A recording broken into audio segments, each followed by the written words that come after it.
I'm standing now on part of the Verrières Ridge here on behalf of Valour, Canada. And I'm going to tell a story now about the continuing battle. We know that D-Day is the 6th of June, and we know that Caen, which is over there, was meant to fall on that day. It doesn't fall. Instead, a variety of attacks are put in to try and isolate it, to cut it off.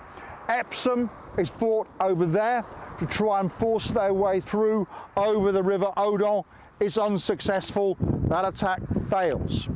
Then what we get is an attack on the 18th of July called Operation Goodwood, headed by the 11th Armoured Division, then the Guards, then the 7th Armoured Division. They break out over the bridges, over the Orne Canal, where we were talking about Pegasus Bridge. They're also stopped, eventually by the 19th, they're stopped on the very edge of Verrières Ridge. It's failed. Then the decision is taken by General Simmons, they're going to attack here. General Simmons, commanding the Canadian Corps, is given the task of taking this ridge. Originally, it's going to be on the 22nd of July. Then it's put back to the 25th. Why? Bad weather. The weather is absolutely appalling, unusual in July. And then Simmons hears, basically through Ultra, the intercepts of German intelligence, this ridge has been reinforced by a complete SS Panzer Corps, complete with 480 tanks, an extra 500 guns, plus lots of infantry.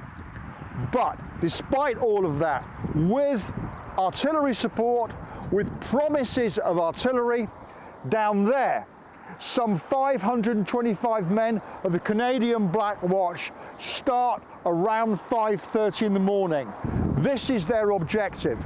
And you can imagine an SS man up here looking down the ridge. Basically, you can see exactly what's going on as they start forming up and coming up the ridge.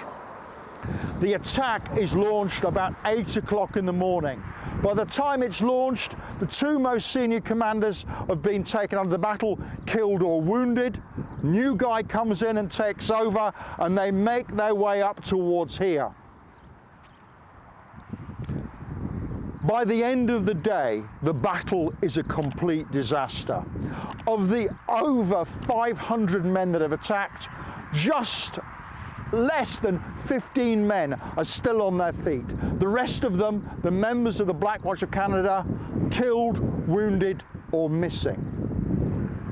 But I've got a personal story to tell about this spot, and that is immediately after the battle, a couple of members of the SS went forward to surrender.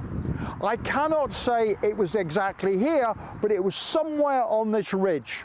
In the aftermath of that assault, a young German soldier and his friend, who actually were conscripts into the SS, decided now was the time to desert.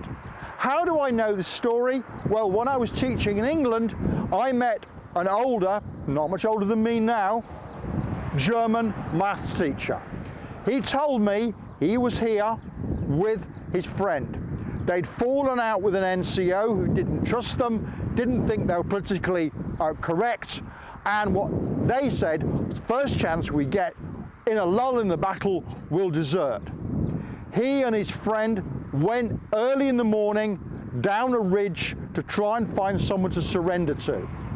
What they found was a couple of Canadians. And as they approached them, they dropped their weapons, they had their hands up, they thought either they'll take us prisoners or they'll shoot us. That didn't happen. Instead, one of the Canadians summoned my maths teacher friend forward in his late teens, grabbed him by the collar, took out a commando knife and unpicked the SS runes from his collar, did the same to his friend and said, "Go to the rear.